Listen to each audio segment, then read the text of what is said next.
நிறைய பேசணும்னு ஆசையாக இருக்குது. ஏன்னா வந்து டைரக்டர் மகேஷ் பிரதரை பற்றி சொல்லி ஆகணும். அவர் இந்த கதையை எனக்கு வந்து சொன்னார் இதுக்கு முன்னாடி. எப்படி நரேஷனே எப்படி இருக்குன்னா, இரும்பு சீட்டு மேலே மழை பெஞ்ச மாதிரி சும்மா படப்படன்னு அச்சு நவுத்துவார். ஸோ கேட்கும்போது பிரதர் செம்மையாக இருக்குது பிரதர், யார் பற்றி அதான் பிரதர் பேசிகிட்டு இருக்கேன் அப்படின்னாரு.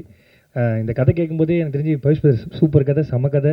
ரொம்ப எல்லாருமே பயங்கரமாக ஒவ்வொரு சீன் அவ்வளோ காமெடியாக இருக்கும், அவ்வளோ கனெக்ட் ஆச்சு.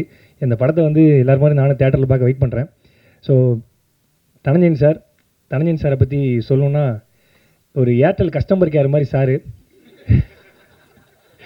எப்படி ஏர்டெல் கஸ்டமர் கேர் 24 ஹவர்ஸும் ஆக்டிவாக இருக்குமோ, அதே மாதிரி நைட்டு 12 மணிக்கு மெசேஜ் பண்ணாலும் 4 நிமிஷத்தில் ரிப்ளை பண்ணுற ஒரே சினிமா ஸ்டார் வந்து சார் மட்டும்தான். ஏன்னா நானும் பார்ப்பேன், எப்படி சாருக்கு தூக்கமே வராதா என்ன, நான் அதான் கேட்பேன், சார் எப்போ சார் ஸ்டார்ட் பண்ணுறேன், என்ன சார் அடுத்த ஷெடியூல் எப்போ சார், எதாவது கேட்கும்போது கூட டக்குன்னு மெசேஜ் பண்ணுவார். அதுலேயே வந்து சார் எப்படி தான் வந்து இந்த படம் சூப்பராக வந்திருக்கு, செம்மையாக வந்திருக்குன்னு அந்த படத்தை பற்றி அடிக்கடி எங்கள்கிட்ட சொல்லிக்கிட்டே இருப்பாங்க.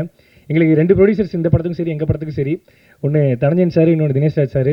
2 பேர்ட்டேருந்து ஒரு விஷயம் கற்றுக்கணும். ஒன்று தனஞ்சயன் சார்ட்ட படத்தை எப்படி ஹிட் பண்ணுறதுன்னு கற்றுக்கணும், தினேஷ் ராஜ் சார்ட்ட உடம்பு எப்படி ஃபிட் பண்ணுறதுன்னு கற்றுக்கணும். இப்படி 2 பேர்ட்ட நிறைய விஷயங்கள் கற்றுக்கலாம். ஏன்னா 2 பேருமே வந்து ஒரு இதில் ஜாம்பவானாக இருப்பாங்க.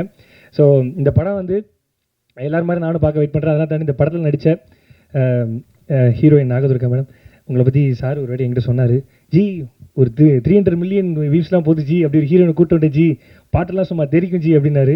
ஸோ நானும் பார்க்குறதுக்கு வெயிட்டிங். அதெல்லாம் தாண்டி எங்கள் அக்கா,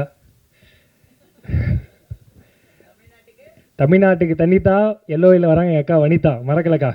ஏன்னா எனக்கு நிறைய ஷோக்கு வந்து இந்த ஆங்கராக வந்திருக்கேன். முதல் நிறையா வந்து கேபி பாலா அப்படிலாம் கூப்பிடுவாங்க, ஹீரோ பாலான்னு கூப்பிட்டு ஆங்கருக்கு ரொம்ப ரொம்ப நன்றி. நானே முதல் முறையாக இங்கே ஹீரோன்னு கூப்பிட்டு வரும்போது என்னாலே என்ன நம்ப முடியல. ஸோ ரொம்ப தேங்க்யூ. அக்காவை பற்றி சொல்லணுன்னா, தன்னம்பிக்கை தலைவி, வில் பவர் விஞ்ஞானி, இப்படி நிறைய நான் சொல்லிக்கிட்டே போவேன். ஏன்னா அக்காவை பற்றி ஒரே இமேஜினேஷனில் ஒரு வார்த்தை சொல்லணுன்னா, அதாவது மிக்சியில் வந்து ஒச்சக்கல் சட்னி அரைக்கும் போது ஒரு தேங்காய் பத்தை மட்டும் அரையே படாது.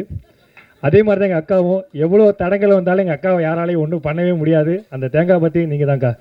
லவ் யூக்கா, ஆல்வேஸ் லவ் யூ. குருன்னு சொல்லலாம், என்ன வேணால் சொல்லலாம். ஏன்னா சாருக்கு எனக்கு ரொம்ப வருஷமாக தெரியும். ஒரு ஷோவில் சார் ஜட்ஜாக இருந்தார், நான் அந்த ஷோவில் ஆங்கராக இருந்தேன்.